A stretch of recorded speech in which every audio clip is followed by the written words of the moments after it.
Here's one of the many milling stones out in the woods here.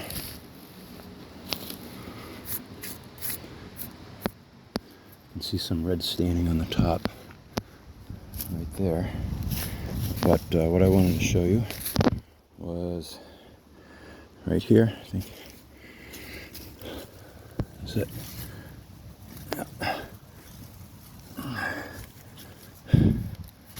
Another one.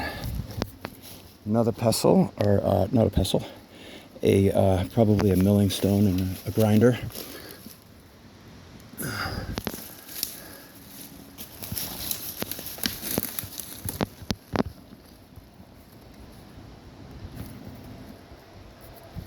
Super smooth on the bottom, and you can see the scratch marks.